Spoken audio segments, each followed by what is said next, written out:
Welcome back to the Dynasty Football Key. Guys, I got a special guest today. Hey, this is the king of Twitter fantasy football, in my opinion. This guy has been on his game, helping the people out with just, some short little one-hitters every single day, just dropping nuggets all over the place. So I've been picking up some gold, man. But around here, I call it the keys. So Austin's going to drop some keys for us for week one rankings. So we're going to get into it. But Austin, thanks for joining the show, man. Welcome. Thank you for having me, man. I really appreciate it. It's great to meet you, and I appreciate everything that you said, man. You've been crushing over there with Player Profiler too, man, helping them out with a lot of YouTube content. Is that right? Yeah. I started working with them this summer, and so YouTube manager over there, just making sure all the shows are running smoothly. There's just so many shows, it's crazy. And just started a show actually today with Biggs on Player Profiler News called the Dynasty Stock Market. Also got a show, just Cowboys only content with the Undroppables, just covering the Dallas Cowboys team. Since I'm from Dallas, with some of my buddies over there. So yeah, man, just first year doing content, and I got a full slate, man. My plate is full. So we're excited. Week one's here. We made it. And again, we got week one rankings for you. So we're going to dive right into it after let people get an idea of where they can find more from you, and let us know what you're doing, Austin. Yeah, man. At Austin Abbott FF on basically all platforms. Right now, I've been building up my podcast, Fade Consensus, but I'm very active on Twitter. I try to put out and provide content, provide value every single day, and I just enjoy talking ball, man. It's great. I'm happy with the community that I've built, and this is just the beginning, man. Like, I'm excited. I wake up every day, and I just can't wait to talk ball with y'all. It's something that I genuinely enjoy, and it's fun for me, man. So again, this is just the beginning, and I cannot wait for this season. I'm ecstatic. Yeah, man. Hey, we're here. So let's get started with week one. Guys, we're gonna be looking at Austin's rankings here. Okay, so let's take a look. We've got CD Lamb number one off the board, and I just did a draft, or I just did a bunch of drafts this week, and a lot of people did. And CD Lamb was going off the board a lot in those one QB leagues, but got him in the background picture here. I'm a Cowboys guy. CD crushed it last season. I've got a lot of friends that are Tyreek Hill wide receiver one. A lot of upside there. Let me know, why are you going with CD week one versus a team that has a defensive player in the year, in Myles Garrett, on the road, whereas maybe a Tyreek Hill playing at home, versus maybe a lesser defense. Why do you got CD Lamb number one? I just think, regardless of the situation, man, CD is always going to eat. And what I love that Dallas did this offseason is absolutely nothing. Like, they are running it back. They are doing the same exact thing. Their recipe for success last year is exactly what it will be this season. That being CD Lamb being the focal point of the offense. Sure, they bring back Ezekiel Elliott and they bring back Dalvin Cook. I mean, at the end of the day, man, I kind of think it's the perfect storm for CD, right? He was, just for a little context, CD last season was one of three wide receivers in NFL history to amass 400 plus fantasy points. Like, that's how good he was. He was top three all time. The only two wide receivers with more fantasy points in a single season, it was Jerry Rice and Cooper Kupp during his historic, I think it was 2021 campaign, when he had like the GOAT single season.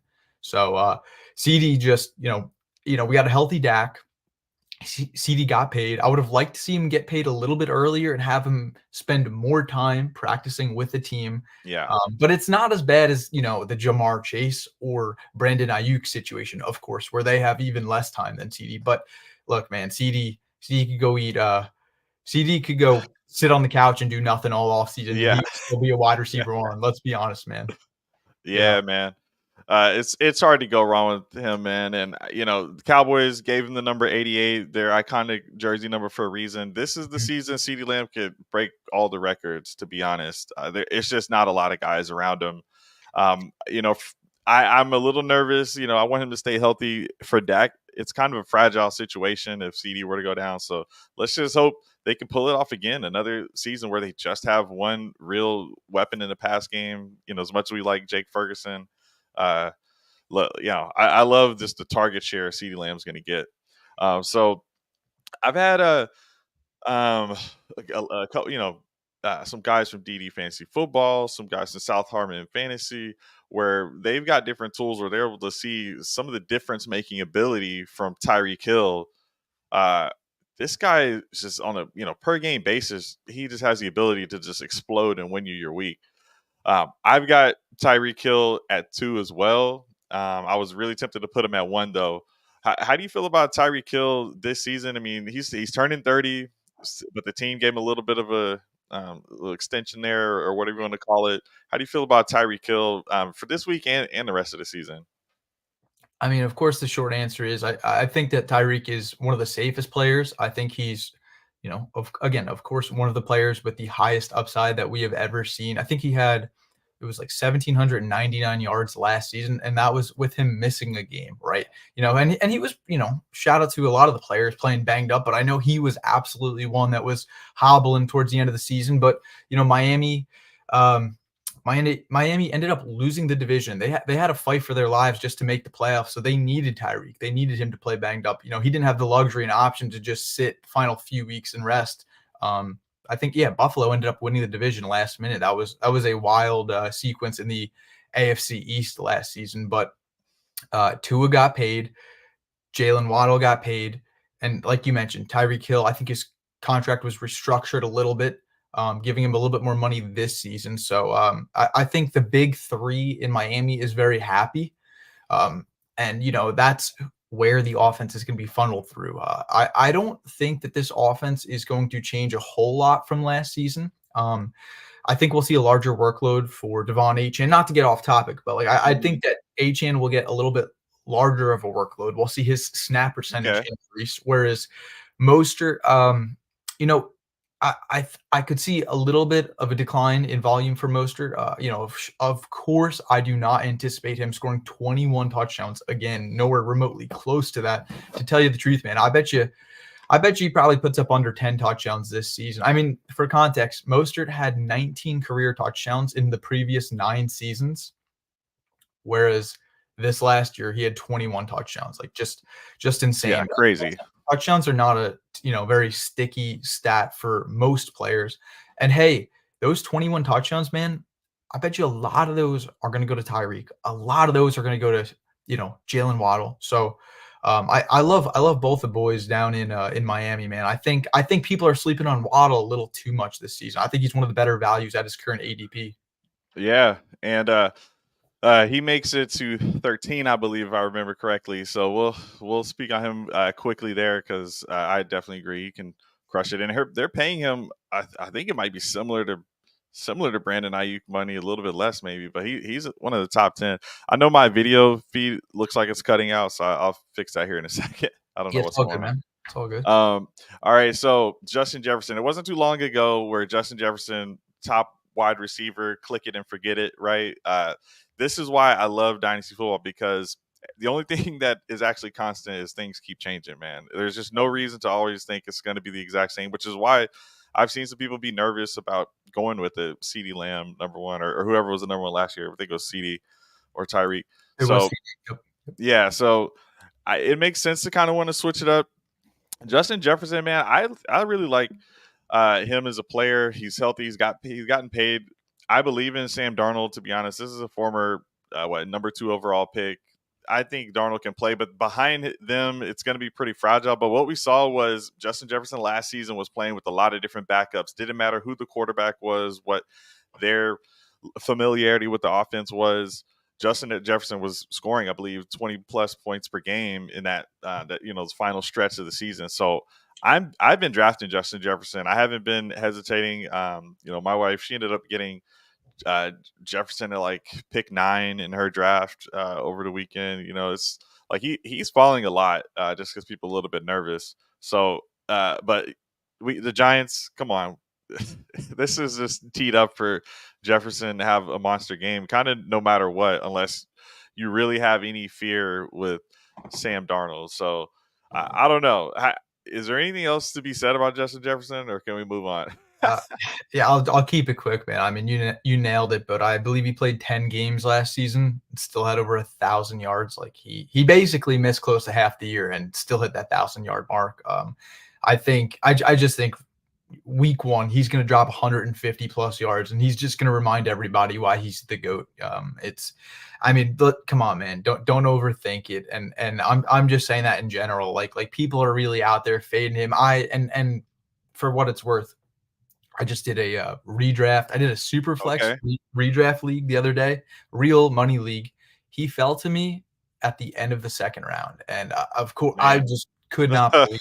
I couldn't believe it, man. So, All I mean, right, we saw like, you know, people are to tell you the scared. truth, man, Garrett Wilson, I've been seeing go before Justin Jefferson, and I understand it, but I don't agree with it. I can't get behind it, man. Jefferson he is special, man. Like with the ceiling Yeah, we've seen from Jefferson so far compared to what we've seen from Garrett Wilson, they're in different tiers in terms of production thus far, you know?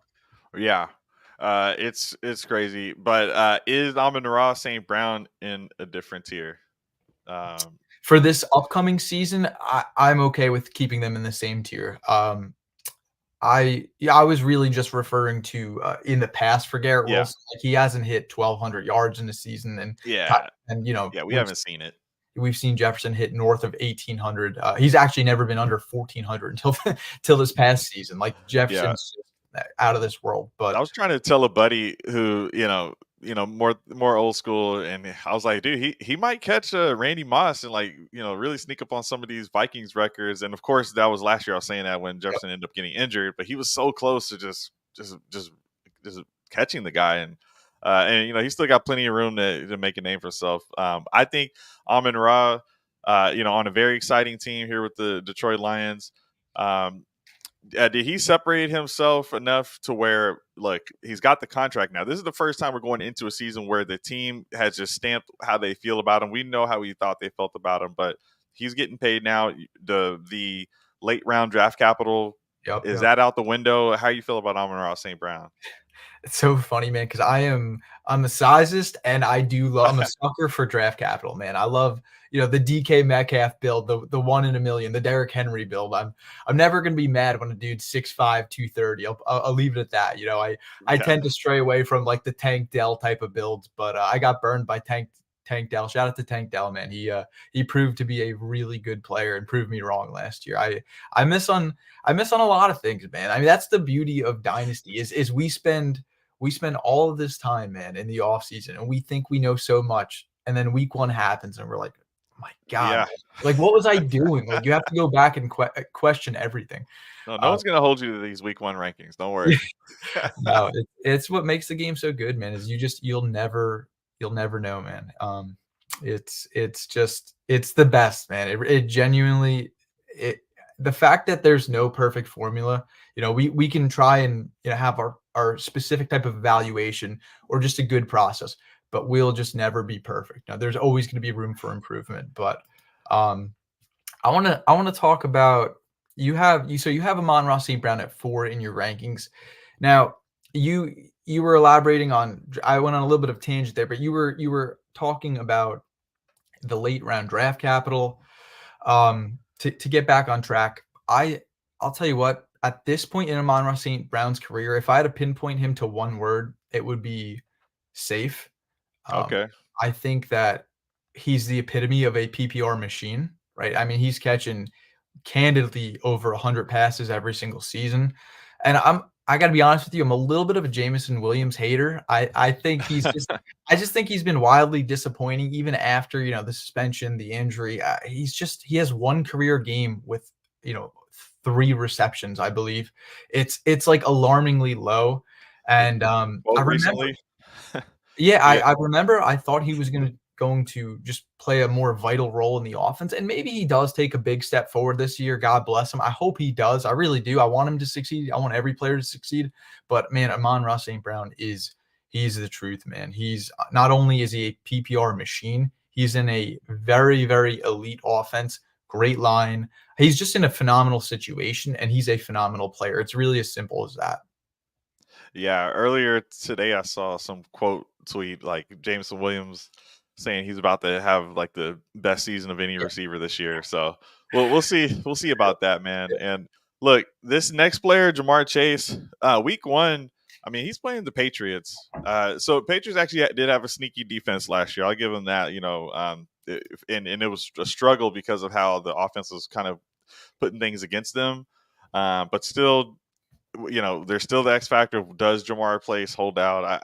I just tend to always think they're going to play. Like, let's see you hold out before I drop you out of the rankings type of thing. Yep. But this is a guy who actually said when he got drafted that he wanted to break all the records for the Bengals, and he did that year one. Last year we saw Burrow injured for most of that season, but sounds like Burrow's doing okay.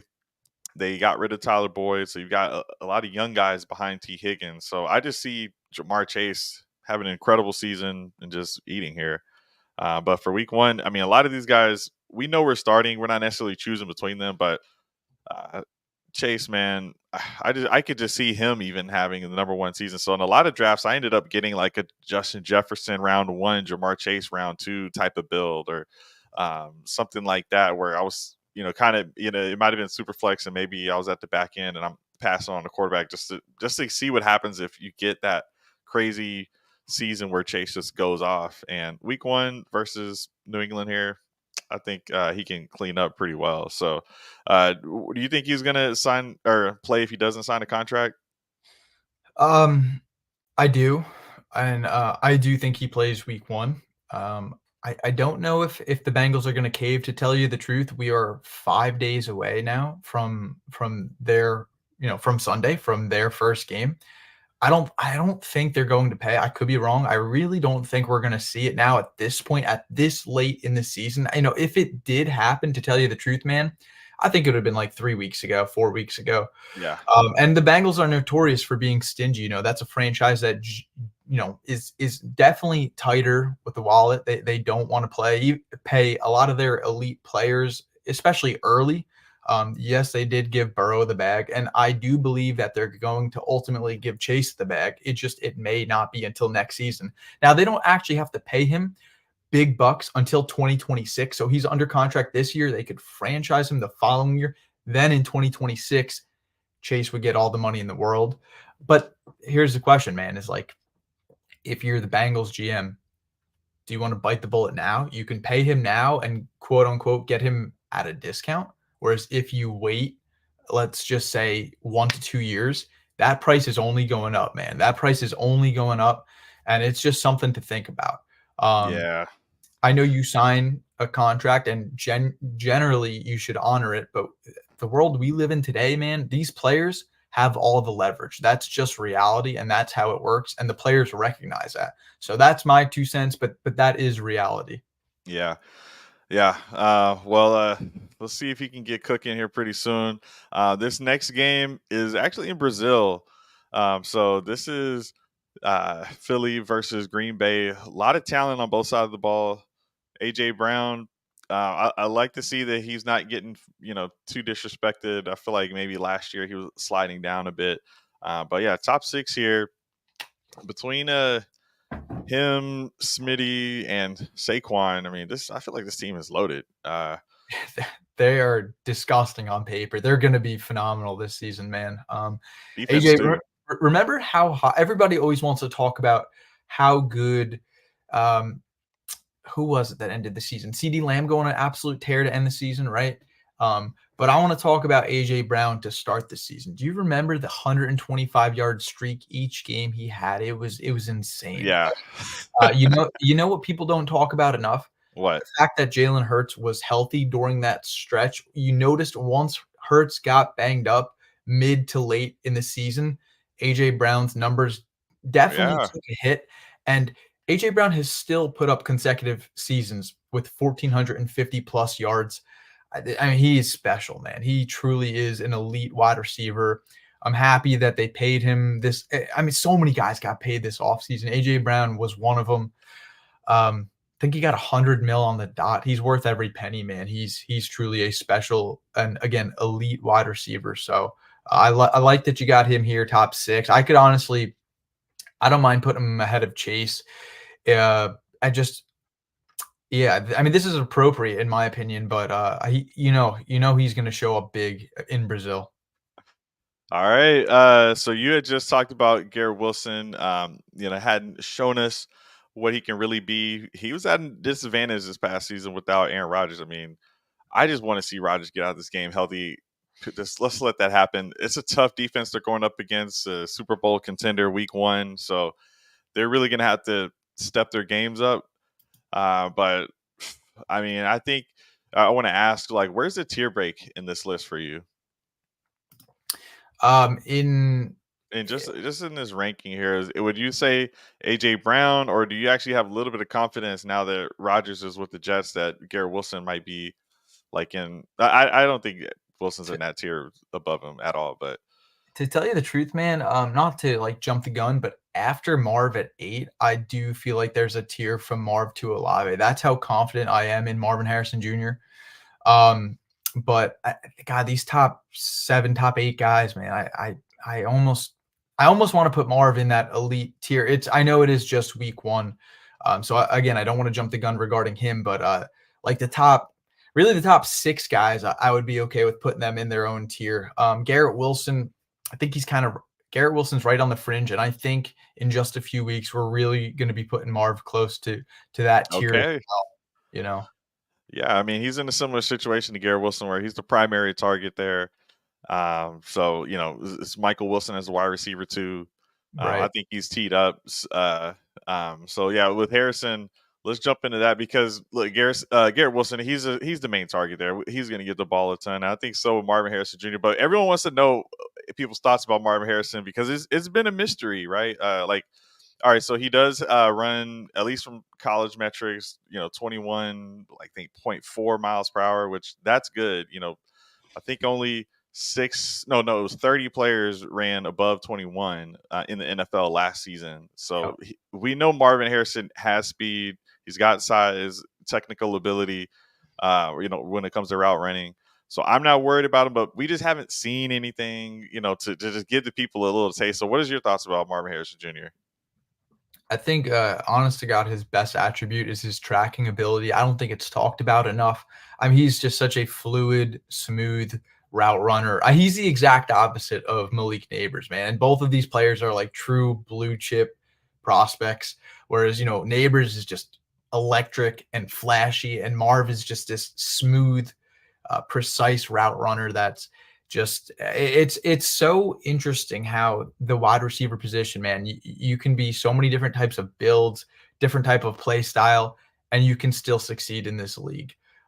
But I to get back on track regarding Marv, man, I think we're really going to see a historic rookie campaign. No, Ooh, I don't think he's going to break Buka Nakua's records.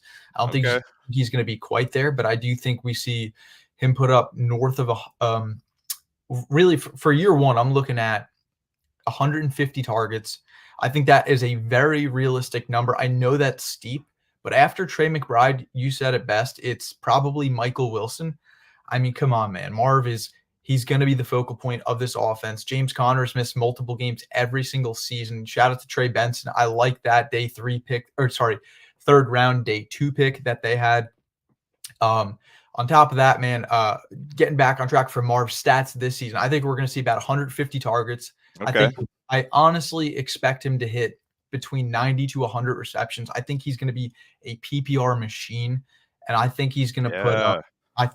I really think he's going to put up north of 1,200 yards. I'm that confident, man. I think Kyler is going to get back on track this season. I think Kyler's going to have a career year.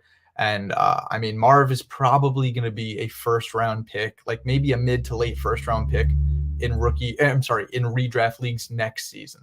All right. So that's what we're considering the end of a tier. And Chris Olave actually has one of the easier matchups. Panthers did invest a lot in defense slash offensive line for Bryce Young, but as far as their defense is concerned, they did lose Brian Burns, and I can only expect so much. So even if Olave is a little bit lower for some people, he's got a good week 1 matchup against the Panthers, and again, it's at home in the Dome. So I think just with his route running ability and familiarity now going into year 3. Olave's teed up to be. I feel like this might be similar to an Amon Ra, where I would maybe say a little bit safe. Mhm. Mhm. How do you feel about that? And what I was also going to say is, we can um, get through this top 12 and then rapid fire the back end of the wide receiver rankings. But just wanted to get your thoughts on some of these questionable guys like a Nico Collins, a Puka, Rashi Rice. Like, who's the top guys in those offenses? Yeah. Absolutely, man. That works. Regarding Chris Olave, I mean, 70 plus receptions every year, 1,000 plus yards every year, and he's done this with who? Derek Carr being Yeah, arguably his best quarterback he's played with. And I got to be honest, man, I am notably lower on Derek Carr than consensus. I think he is far from a good quarterback, to put it politely. I don't mean to roast Derek Carr right now, man, but I just think that he is ultimately the quarterback play that Chris Olave has had thus far in his career is the only thing that's holding him back from being, close to these, top 8, top 7 players, these elite wide receivers. I think Olave's got the talent, not the situation. And again, that ultimately, puts a ceiling or limits his ceiling, I should say. And he's still able to produce. He's still able to be durable, healthy. Crush at Ohio State, had the draft capital, and like you said, man, has a great matchup week yeah. 1 against the Carolina Panthers. Yeah, you're starting him anyway, but this is the week to start him, and it will say a lot if it doesn't go well while everyone's healthy and with an easy matchup. All right, number 10, Puka Nacua. I think he's going to be fine health wise, but Cooper Cup actually entered the season with a lingering injury last season, and we saw how that led. And I've seen in some, higher stakes like FFPC type drafts actually flipped. I've seen Cup go a little bit earlier for some more aggressive guys. Uh, who's the wide receiver one this season for the Rams? It's got to be Puka, man. All I'm right. I'm confident in it. I think I'll tell you what, I'm a little nervous, just a little bit regarding where his ADP is. Like, I just every time I'm on the clock, man, and in a real draft, I just don't feel comfortable drafting him. Maybe I'm crazy. Um, I don't know if it's That draft capital bias is still the there.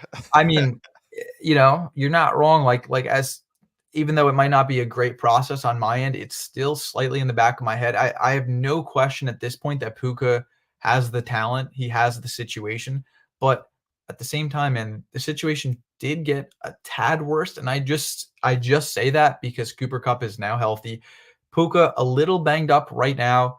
Um, I think Stafford is still going to be able to sling the rock. I think he's still going to be able to get it done. I think Stafford could still throw for 4,000 yards. I don't know, man. I'm just a little bit lower on Puka than consensus for redraft. I love him in Dynasty. All right. Well, let's keep rolling. This is the wide receiver room in the Houston Texans that people are wondering who's the wide receiver one. Nico Collins got paid. They brought in Stephon Diggs, and I mean, I can't find an interview where CJ Stroud isn't calling for Tank Dell's name, or one way or another. It's like they're best friends. Yeah. So I'm in on Tank Dell. But how do you feel about Nico Collins here, week 1 versus Indy? He's a stud, man, and he's got the Colts number. Every time he plays them, it feels like he drops 150 yards and a touchdown. He Yeah, torches division them. game. Yeah, man. I mean, he shows up when it matters most. He did week 18 last year. I don't know if you remember when they played. It was essentially a playoff game, and Nico, literally the first play of the game, called like an 80-yard bomb from CJ Stroud. I mean, he set the tone right away. But to answer your question, I do think Nico's the one this year. Okay. If I had to rank them, I do think that Diggs is a very close two, and I think that at the end of the day, we're going to see Tank Dell produce. I think he's just going to be a little more frustrating for fantasy purposes because we're not always going to know when to play him. Um, it's just obviously there's so many mouths to feed there, and I didn't even mention Joe Mixon, or Yeah. Dalton Schultz. There's just a lot going on in Houston, man. There's only one ball, so it might be a little frustrating for fantasy purposes. Yeah, At it's the some point. it's the CJ Stroud show over there. They're just want him to be successful. And with the Chiefs, they have added an Xavier Worthy, but this is year 2 for Rashi Rice, and we do see guys take a step forward. He produced very well for a rookie last season, so I actually have a lot of faith in Rashi Rice just continuing to take that step forward. He's from the Dallas area like me. I mean, Rashi Rice no suspension. It looks like so. I think wheels up, man, because it's Travis Kelsey who I believe they're going to preserve in the regular season and just try to make sure they get into that three-peat mode here in the playoffs. So I think it'll be Rashi Rice actually carrying the load during the regular season. Week one, there's no way Xavier Worthy is the focal point of the offense. If that happens, I would love to see it because I'm a Texas guy. But Yeah. man, it's got to be the Rashi Rice show, right? Or am I wrong? No, you're 100% spot on. Rashi Rice is one of the best values in redraft this season, and I gotta be honest, he's probably a phenomenal value in Dynasty as well. I think if we could confirm with 100% certainty that Rashi Rice would have a 0 game suspension this season, his ADP would probably shoot up like a round and a half instantly. And that's really the only thing holding GMs back from reaching on him from drafting early. It's the fact that he could get suspended. But I think what you said is 100% factual. I think we're going to see Rice's suspension, which feels I don't want to call it inevitable, but I do think it will be the following season. Now, the NFL had already mentioned until the investigation concludes, who knows when the hell that is. When it finally does, Yeah. then they'll address it. I mean, you look at the Alvin Kamara situation. It's similar in the sense that there was an off the field issue and his suspension did not get pushed back. I'm talking about the Vegas incident. Yeah. Did not get implemented, the suspension, until the following season, and it ended up only being like a 4-game suspension. If Rice gets suspended 4 games, 2 seasons from now, who the hell cares, man? I mean, sign me Yeah. up. Like, let me go get that discount right now in Dynasty. And I bet you there's going to be a secondary dip once we hit the off season. Like, okay, maybe he has a great season, and maybe we don't get that dip. But once the news comes out that there's another suspension looming, maybe you can buy again then. But now is the time to buy. I mean, get some of these guys before week one, before anyone sees anything. Okay, so we're gonna go a little bit quicker through this next wave of receivers. This is actually our last wave of receivers. The other side of the 24. So hopefully you got some of these guys on your team too. You had mentioned Jalen Waddle earlier. Highly paid wide receiver, one of the fastest in the league, and having someone on the other side of the field like a Tyreek Hill, it helps any receiver. But when you're schemed up in this Mike Daniels offense and have the running game as a huge threat to just distract the defense, it seems like it's just really hard to guard this team, and Waddle should be able to just get open at will for the most part. I like Waddle. I always ask different folks, when it comes to wide receiver two, at what point do you take that wide receiver two over a wide receiver one on other teams? So, like, yes, we know some of the later guys that are on bad offenses, but DK Metcalf and the DJ Moore, Mike Evans, you've got Waddle, who's a number two on his team ahead of some of these guys. So how are you feeling about that specifically? When do you take these wide receiver twos over some of these established ones? Yeah, and I think that this is just an exception because I'm infatuated with Jalen Waddle. I think he is shown to be every bit of a superstar and more. I mean, 70 plus receptions every year of his career, 1,000 plus yards every year of his career, and he even did that last season while missing 3 games and playing hurt in a lot of them. So Crazy. I think it's a true testament to his not only his durability, but the production has always been wildly impressive. And I can't imagine Jalen Waddle does not improve this upcoming season compared to what he did last year, right? I think we're gonna see north of, man, I think it's gonna be like over 1,250 yards. I think Waddle's gonna go nuts this year. Tua led the NFL in passing yards last season. I'm not saying that's gonna happen again. Tua's in a phenomenal situation, but yeah, shout out to Jalen Waddle, man. Yeah. I think he may be the best number 2 wide receiver in football. All right. Yeah, and I think other than Diggs here and Ayuk, those are the only number twos that made the list with Waddle there. Because sometimes you'll see Devonta Smith get kind of pushed up, and he has had good seasons, but still sometimes there's just more weekly upside with the number one. But Waddle has that crazy upside. So guys, we got Jalen Waddle, DK Metcalf, DJ Moore, Mike Evans, Malik Neighbors, Debo Samuel, Drake London, Michael Pittman Jr., Devontae Adams, Stephon Diggs, Terry McLaurin, and Brandon Ayuk. Um, let's switch it up a little bit. What's one of your favorite matchups here of the remaining players? Man, I love Malik Neighbors week 1. I know it's his first game of his career against Love Minnesota. neighbors. It's against Minnesota. I mean, of course, we have 2 shaky quarterbacks in that matchup between Daniel Jones and Sam Darnold. I believe we're just gonna see right from day one, Malik Neighbors being the focal point of that offense. They lose Saquon Barkley. Let's be honest. He was by far the Yeah. best player on offense, maybe on the roster that the New York Giants had. He's gone. He's out of town. Malik Neighbors has entered the chat. Yeah. They and a little history for you, man. I'll keep it quick. They've retired. This just shows you how high the Giants think of Malik Neighbors. They retired the number 1 about 90 years ago. I'm sorry, I forget the player's name off the top of my head. He was the first player in NFL history to ever have his jersey retired, and they unretired that for Malik Neighbors. So that tells me they think pretty highly of this kid. You know for a fact they would not do that for Jalen Hyatt or like a Yeah. Sterling Shepard or Darius Slayton. Like, they're not doing that, man. They know this kid's the chosen one. They know he's special.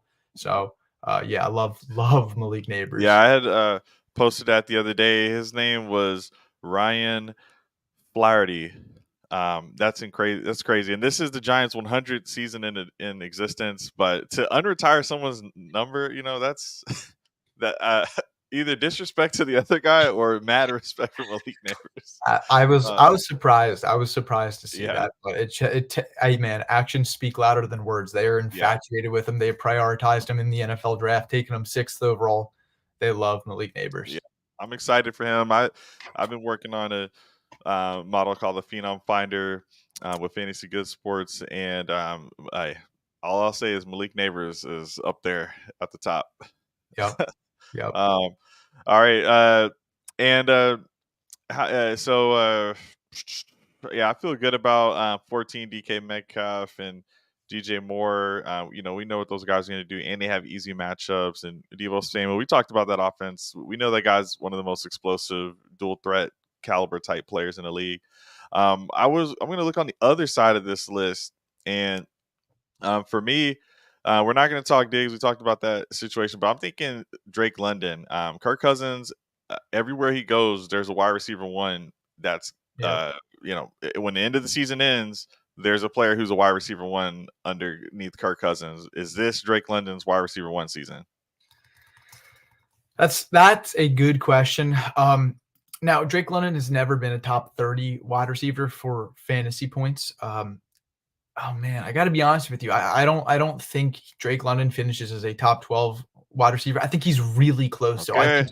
I think he's going to be right around like God, between like the 12 to 18 range. I think he's just going to come up shy. But I think he's still going to be awesome this season. I'm still very in on Drake London. I love Drake London. Happy that he finally gets a quarterback. These guys at the top are so good, man, and I'm Yeah. just not sure if Drake London is quite in that tier. I think I kind of need to see it before I believe it. It's just Okay. it's not even me disrespecting Drake London. I just think that highly of like the top 10, top 12 receivers in the NFL. Yeah, a lot of these guys are going to eat, and there are other options on that offense. Before we move to running backs, Michael Pittman Jr. And this is how I'm going to sneak in a little quarterback talk. Do you think Anthony Richardson pass volume is going to be there to get him the ball? Last year he had Gardner Minshew, who ended up making the Pro Bowl, so that means Minshew was doing something right. A different type of quarterback completely. How do you think about Pittman, Anthony Richardson connection? Maybe he's a better quarterback and it raises the overall offensive efficiency. How do you think that plays out this season? Yeah, absolutely.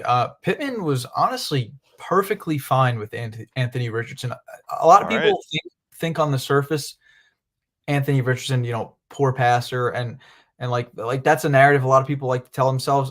Literally, the very first game Michael Pittman played with him, 11 targets, 97 yards, a touchdown. And the next game, 12 targets. Like, I'm just saying, man, Michael Pittman Jr. He's 5th in targets I'm sorry, Michael Pittman Jr. is 5th in receptions over the past 2 seasons. He is a PPR machine that's honestly a value every year. Nice. All right. So kill the Michael Pittman hate is what you're saying. Yeah. Sweet, man. All right. Hey, I love this receiver list. Let's go on to the running backs. And I appreciate that breakdown on those receivers. Killed that, man. So, and actually, let me do a little quick recap for the people on audio only. Round one, we got CeeDee Lamb, Tyreek Hill, Justin Jefferson, Amon-Ra St. Brown, Jamar Chase, A.J. Brown at 6. Then we got Garrett Wilson, Marvin Harrison Jr., Chris Olave, Puka Nacua, Nico Collins and Rashi Rice at 12, followed by Jalen Waddle, DK Metcalf, DJ Moore, Mike Evans, Malik Neighbors, and Debo Samuel at 18. And then 19, we've got Drake London, Michael Pittman Jr., Devontae Adams, Stephon Diggs, Terry McLaurin, and Brandon Ayuk. And here with the running backs, Brees Hall. I love Brees Hall. Going against the Niners week one, a little bit of a tough matchup. And I'll give the rest of the list here. So Brees Hall, Bijan Robinson, Christian McCaffrey, Jonathan Taylor, Jameer Gibbs, Saquon Barkley, Travis Etienne, Ken Walker the third, James Cook, Josh Jacobs, Alvin Kamara, and Rashad White. So let's at least show some of these guys at the top some love. But one of the things I'm always, kind of highlighting in my mind are who are the actual workhorse running backs in the league. And in my mind, it's really just Brees Hall, Bijan Robinson, Christian McCaffrey, Jonathan Taylor. I'm not sure if Barkley gets the workload to call it that. Etienne actually is in position to be that. And so is Josh Jacobs. I actually think Jacobs Yep. is getting 30 touches week one. But and White, in Kamara, the pass catching is elite. But they're not workhorse in theory. But how do you feel about just the workhorse role as far as are those guys you're targeting more than others? Like, is there a big teardrop? It's like if you don't get these three, then you're just taking receivers. How do you kind of approach that? Like in the draft in general, how do I approach it? Yeah, and I guess this is the last time we can talk draft since there are technically still some drafts going on. Yeah, I actually got one tomorrow. All right, good luck. Um, That's crazy. I know, right? Absolute last minute, but people ask that question all the time. I get, and it's like, I hate to give this answer because it's such a boring answer. I just simply always have the mindset of draft for value, trade for need, and just you can never predict the players that will be remaining on the board when they get to you. So even if I'm stacked at receiver and I need a running back, if there's a stud wide receiver there and a huge tier gap in running backs, like I'm still gonna take the wide receiver, man, and I can just go make a trade, the second the draft concludes and get better value. So I really focus on drafting just really good players, and when they're on a good team, it never hurts. Yeah. But Zero RB has been becoming more popular. Dude, you've got Jerome Ford later. You've got Chuba Hubbard later. You got so many guys that have the entire backfield to themselves that are going completely way later. So it's just there is a lot of ways to make up for not Yep. getting some of these workhorse guys. Okay, with Brees Hall, do you feel confident he's the RB1, like not season long? I know a lot of folks have CMC there. It could be a health thing, running back's a young man's game. But how do you feel about Brees Hall? I mean, it's a tough matchup, but maybe season long as well. Yeah, I mean, Brees not only is he a phenomenal runner, I know he was just shy of 1,000 last year. I mean, you got to remember he's coming off a major injury. Now he's 2 seasons removed from it, and that's generally when we see running backs have an uptick in production and in volume.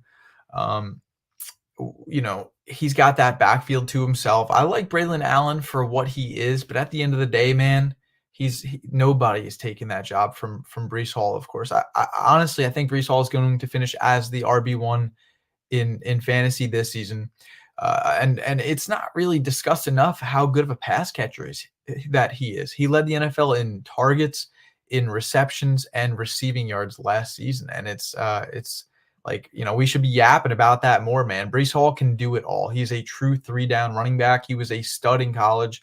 I cannot believe that he fell to 36th overall in the NFL draft.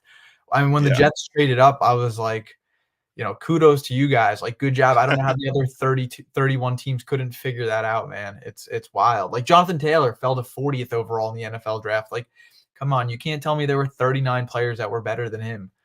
Yeah, sometimes we wonder if like guys like you should get an NFL job because like how do you take Clyde Edwards-Helaire there, man? It was just because they won a championship. Yeah. I have to believe that. Yeah, they say Mahomes had handpicked him, and hey, man, I guess it just Oof. doesn't matter because Mahomes could win with probably myself at running Yeah. back. So, He probably was like, I just want someone that's cool in the locker room. yeah, But yeah, Brees Hall, 76 receptions last season. I had an episode where I pulled up all the targets, and Kamara actually was number 2 yep, with a 75, and that was with the suspension. CMC 67, Rashad White 64. So we've got a few of those guys here on this list. Even Etienne 58, yep. Bijan Robinson 58. So yeah, in PPR leagues, you're going to need some of these pass catching running backs. I can still see Aaron Rodgers dumping the ball off because he's immobile. We know he's not going anywhere. The whole line's job is just protect him, give him time to throw it off. I think Brees is getting a ton of targets this year. And Bijan Robinson is getting spoken about by the coaching staff like he could be used in a CMC type workload. And they're going up against Pittsburgh, whose offensive coordinator is their former head coach for the Falcons. So, yeah, Arthur Smith revenge game. I don't know if that counts as a revenge game, but how do you think they're going to use Bijan week 1? I mean, I really think consensus's dreams are going to come true. Everything that we want to see, I really believe we're going to see that. I'm a little skeptical about the Atlanta offense, and what I mean by that is I don't think they're going to quite have the immense success that we want each of their players to have. I think they're still going to take a step forward. I think they're still going to be a good offense. I think they're still going to have success. And at this point, I think it's Atlanta's division to lose, right? They have to be favorites. I haven't looked at like DraftKings or FanDuel, but I would imagine they are, the favorites to win that division. But Bijan Robinson, man, he's going to have a chip on his shoulder. He's going to get more work, and he's going to continue to be efficient and just very productive. Like, he was RB9 last year, and it kind of felt like he was wildly disappointing. And Yeah. I think that just goes to show you how high Bijan's floor is. Like, RB9 is when like everything goes wrong, Yeah. pretty good. So yeah, RB9 is when you have a game where he took 1 snap, and that's mixed into that average. Like, right. if he doesn't play that game, his average is actually a lot higher.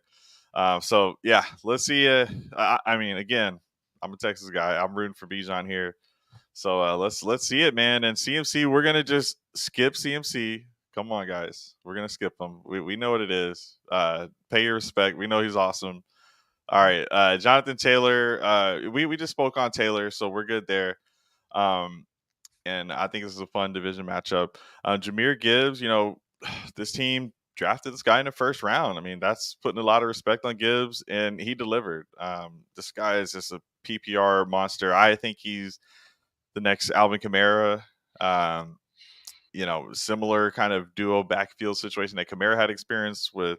What was it, Mark Ingram. Mark Ingram. So I could see this Jahmyr Gibbs, David Montgomery tandem working out well, get him, keep him fresh. But we did see, I think it was after the David Montgomery injury, it ended up being a 50-50 split between those two backs, I think right on the dot.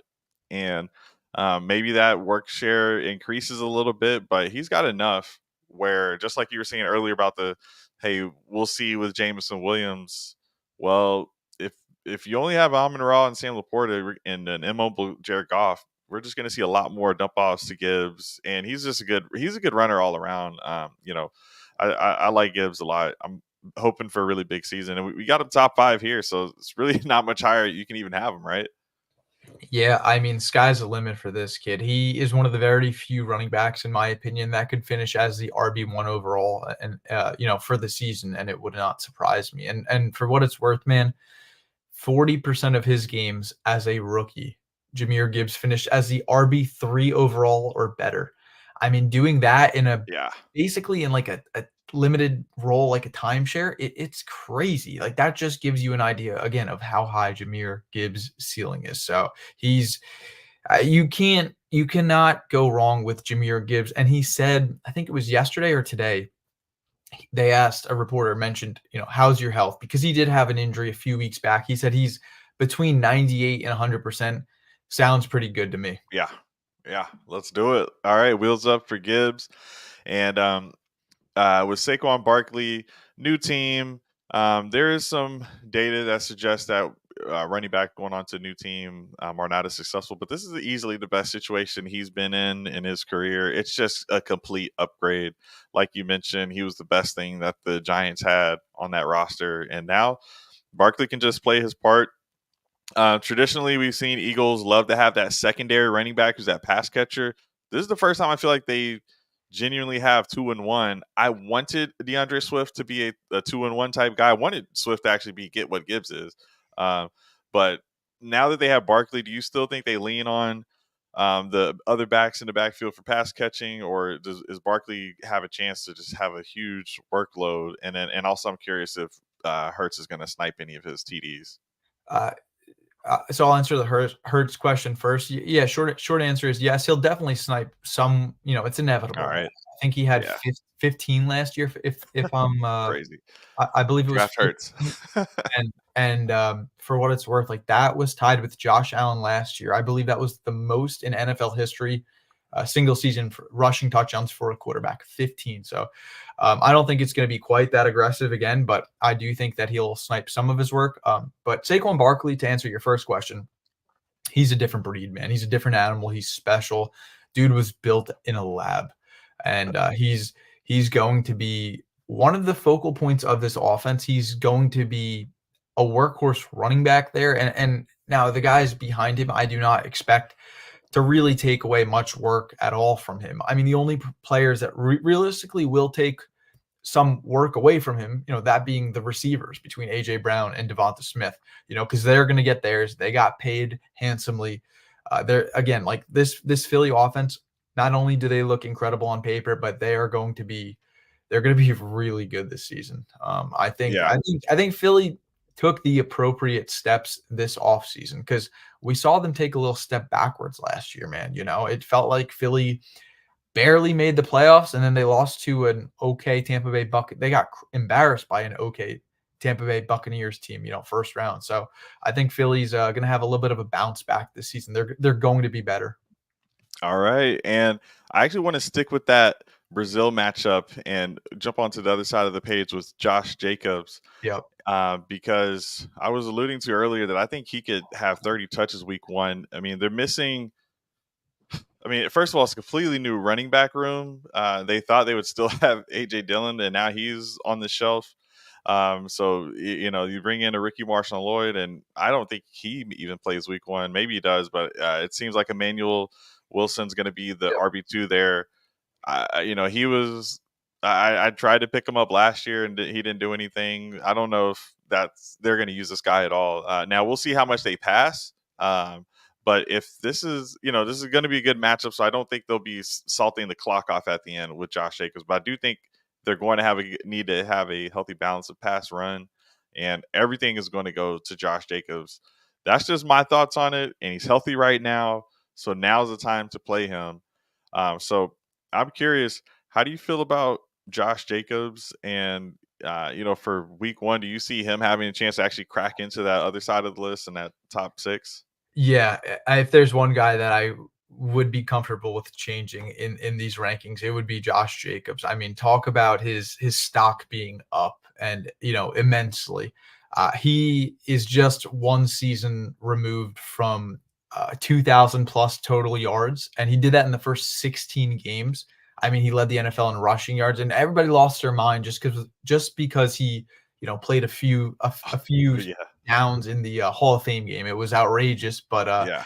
if one thing, I think it kind of shows you that the preseason is, very difficult to predict. I don't want to call it irrelevant, but it's just there's a lot going on in the preseason, and I don't put a lot of weight on the preseason in my personal evaluations because we see Dameon Pierce popping off. We see Kenny Pickett popping off. We see like a lot of things. And anyway, preseason is difficult to evaluate. So I Yeah. try to, again, avoid it. Don't put too much weight on it. Yeah, Josh, that coach is gone. The one who made that decision. So yeah, yeah, 100%, man. And Josh Jacobs this upcoming season, I mean, what's stopping him from, just having a high quality season? He got paid, he got a 4-year, $48 million contract. Green Bay, yeah, as a man, running back.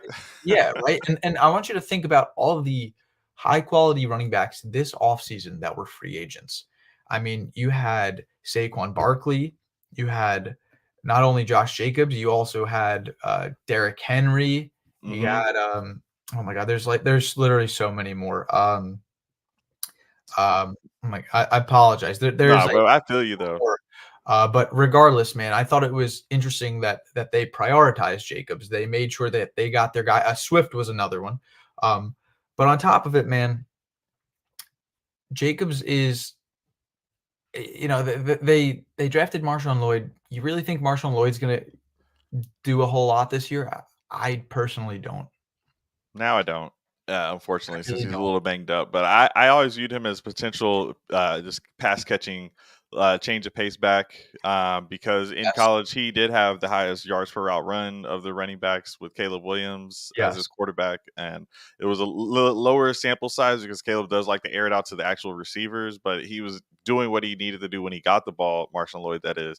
But with the injury, a slow start, it just doesn't help rookies, and they're not planning for Lloyd to be the guy this year. It's the Josh Jacobs show. You don't pay a guy like that for no reason. 100. So let's keep rolling.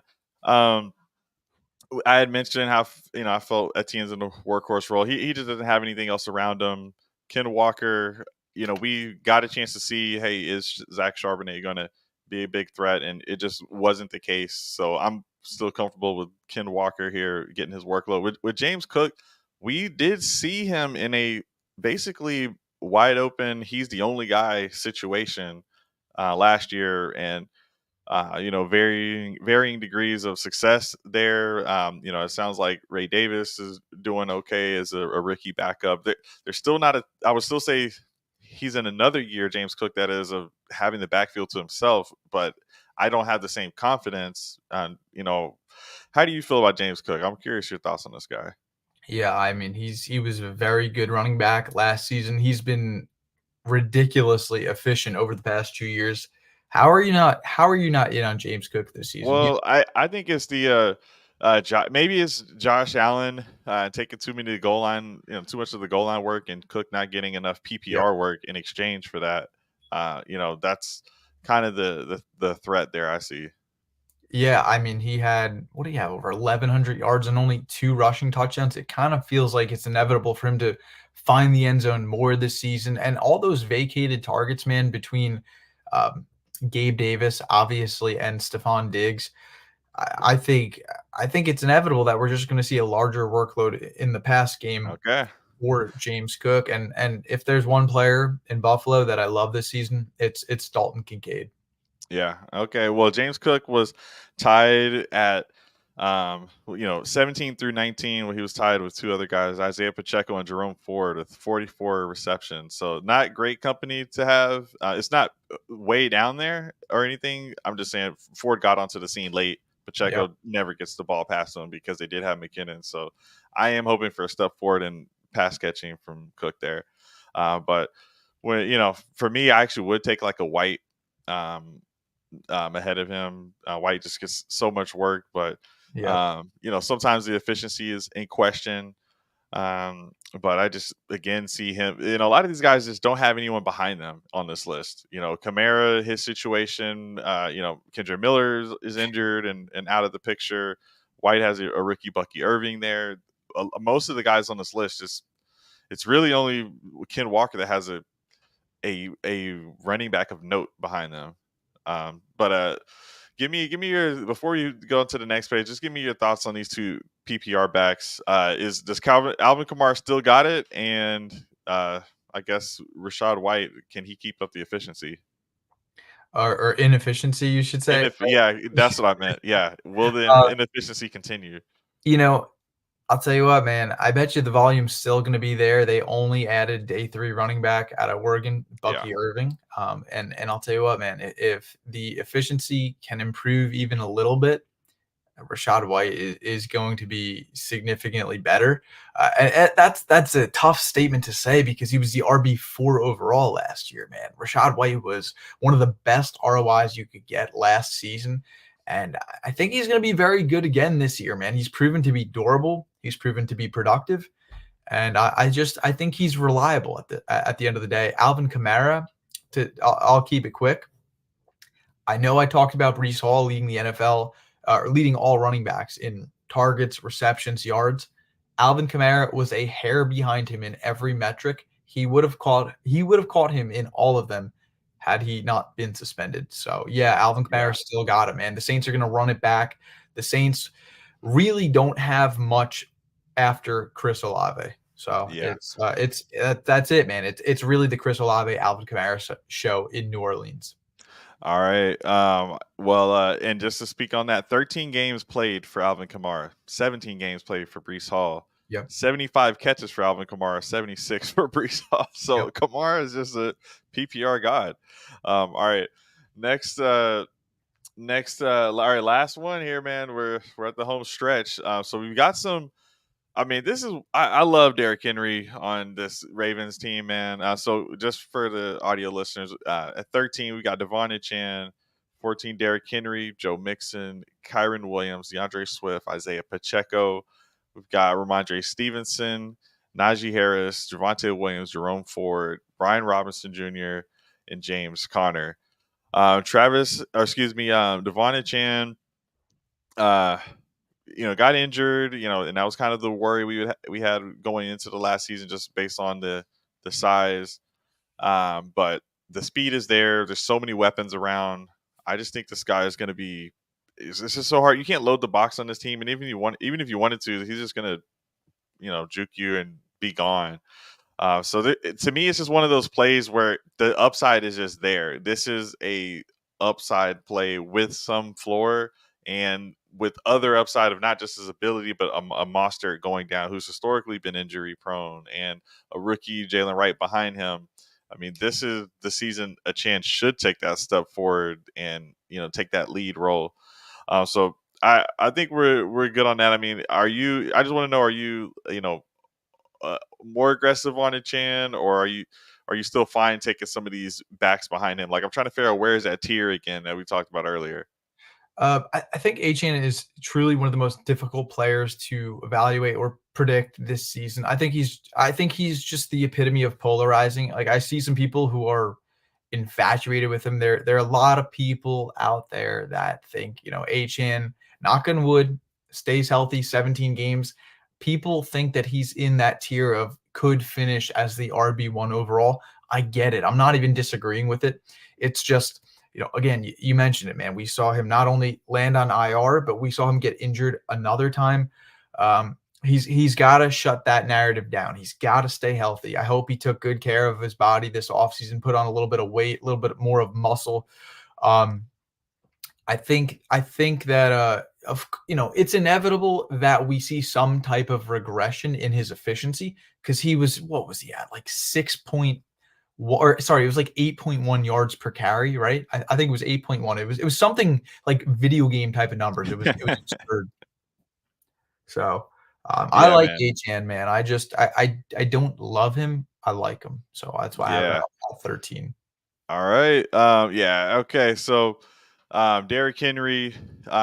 Look, he's old. It's getting a little scary. We don't know when a Travis Kelsey or Derrick Henry. Some of these kind of mythic type players in the game where you see a guy who's just the offense. You just don't see running backs like Derrick Henry in history, to be honest. So that size and just durability, I'm knock on wood. Like let's. I just want one awesome Ravens Derrick Henry season to come together.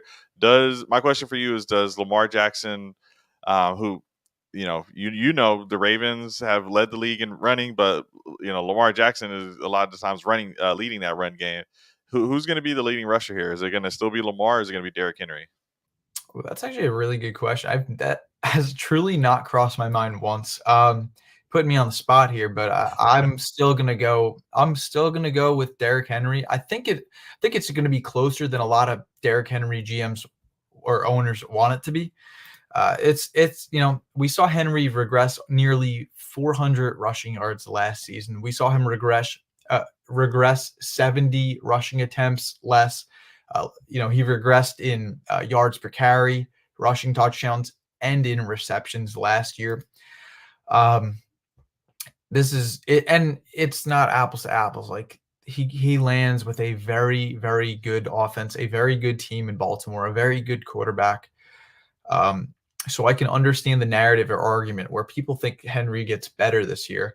I just think all things considered, when you take into whether it's the age, whether it's just a new offense, new plays, all things considered, I do think Henry will take a small step back from last season. But I Okay. still think he's going to have a good year. I still think he hits 1,000 rushing yards. Yeah. And fortunately, they're not going to need him as much as the Titans did. But this is going to be Right. awesome. Week 1 opener versus the Chiefs. So we're about to see this in 2 days, man. Less than 48 hours. These guys will be on the field. So I can't wait. Um, let's skip through and try to get this thing out of here. I do want to I want to ask what's your favorite matchup, but really quickly, if it's not Kyron Williams, I am curious. Does Blake Corum take over? It's my last chance to probably reiterate this. I've said over and over, but I mean, as we know, it's been since 2016 since the Rams have had a back-to-back RB1 who was the same person. It's that was Todd Gurley who had that back-to-back season as RB1 for their team. It's been a different player every single season since then. Does Kyron Williams break that trend, or is Blake Corum next man up? It's Blake. I'm sorry. It is Kyron Williams' job to lose. I want to be very clear. He's still the RB1 there. I mean, he just had a fantastic 2023 campaign, especially on a points per game basis. The dude was just the RB2, only behind, Christian McCaffrey. That being in terms of points per game, like Kyron was Yeah. special last season. He really was, and I think that Blake Corum is good enough to be the guy if everything broke right, if there was an injury. But I still expect Kyron to be the one. And I'll tell you what, man, I think we're gonna see not only Kyron be solid this season, but I also think that Blake Corum is going to be a very, very good RB2 for them. I think that run game in Los Angeles is going to be nasty. I think Sean McVay knows exactly what he's doing, and I think he knows how to really squeeze the juice out of like every single player that he has, man. It feels like whether it's Puka, whether it's Kyron, I mean, all these late round dart throws, and Blake Corum, man, he's a day 2 pick, right? So much more appealing draft Yeah. capital. But yeah, man, I think the Rams are going to be a solid team this season. All right. So, do you have any of the remaining ones from 17 on? Any of these a matchup that you like? Oh, matchup for week 1. To be honest with you, one of the players that stands out the most, it's not sexy, man. I think we're gonna see Najee Harris quietly put up, north of 15 points week 1. He's playing against Atlanta. It's an away game. Now I've seen reports. It sounds like there's a very strong chance that Jalen Warren does not play week 1. And in the event that happens, or even if he's a limited role, I think Najee is just going to get a good amount of volume this year. And they didn't pick up his 5th-year option, which I actually found really appealing because I think Yeah, get out Pittsburgh. of there. I think I think Pittsburgh is just going to run him into the ground, man. I think they're going to give him Yeah. a lot of work this year. They're just going to say, we don't care about your body. We don't care about your future. We're going to True. use you so much this year. And we love that for fantasy. We love that not for Dynasty really, but we love that for fantasy this season. Redraft, I'm talking. So Yeah. I think Najee is going to get, I think he's going to have a more vital role in the receiving game. I don't think it's going to be quite what his rookie campaign was, where he had I think it was 73 receptions, whatever it was. Najee was a fiend in the past game, 1,200 rushing yards. So again, I'll leave you with this. Najee Harris, he's never sexy, but he is productive and he finds a way to have 1,000 rushing yards every year. Yeah, and he finds a way to get on the field. He's the only running back that I believe hasn't missed a game since he entered the league. Very good point. I forgot to mention that 3 years. Yeah, man. And that includes the playoff games. I think 51 career games. Yeah. He's the epitome of So durable. So put some respect on him. For, first round draft pick from the Steelers. Yep. So we can't feel too bad about how they put him in, to work in those games. He's getting paid decent there.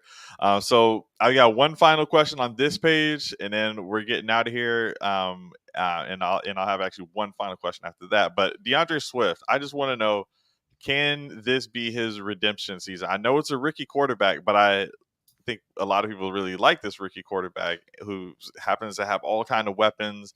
I think it would be hard for them to stack the box. And Swift does have a good skill set. He made it out of that last season healthy. But the points per game, I just wanted it to be more because it was Philly, and I was thinking he was going to just do a lot more work. Maybe that had something to do with the tush push and all of those things.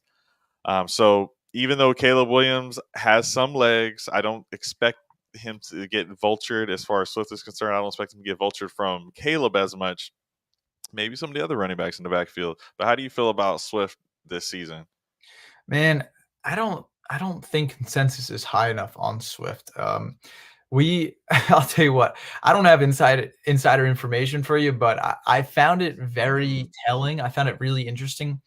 It was like 30 minutes after free agency opened up, the Chicago Bears had already signed DeAndre Swift. And I'm like, I'm not saying they are tampering, but how did they get that done so quick? And some of the notable free agent running backs that were available, Saquon Barkley, it could have been, Austin Eckler, Josh Jacobs, Derrick Henry, Tony Pollard, Devin Singletary. I'm just saying, like, there were a lot of guys.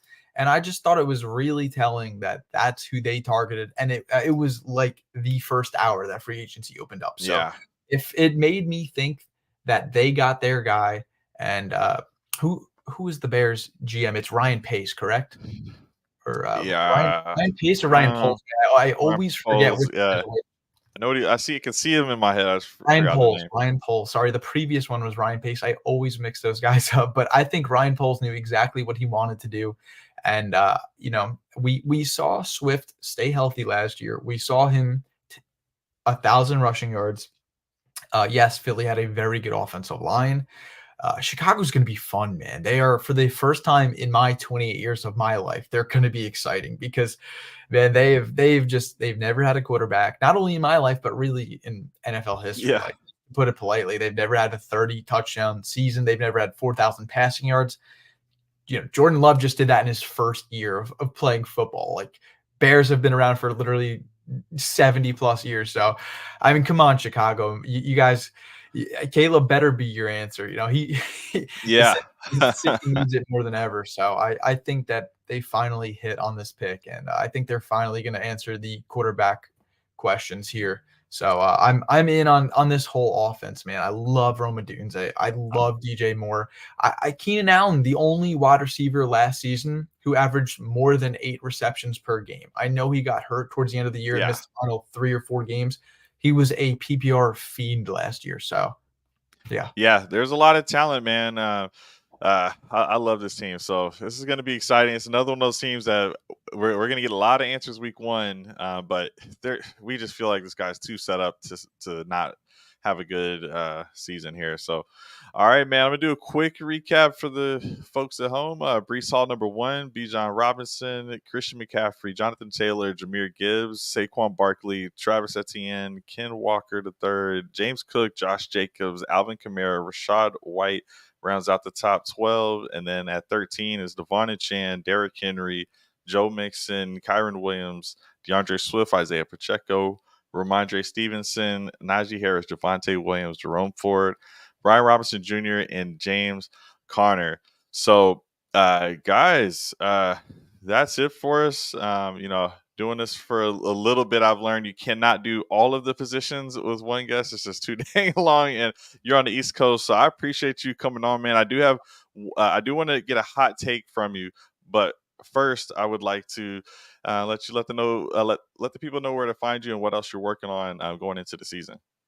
Yeah, man, absolutely. So at Austin Abbott FF on all platforms. Again, most of my work is on Twitter. DMs are always open. I'm just happy to talk football with anybody. So shoot me a DM. Again, happy to talk ball.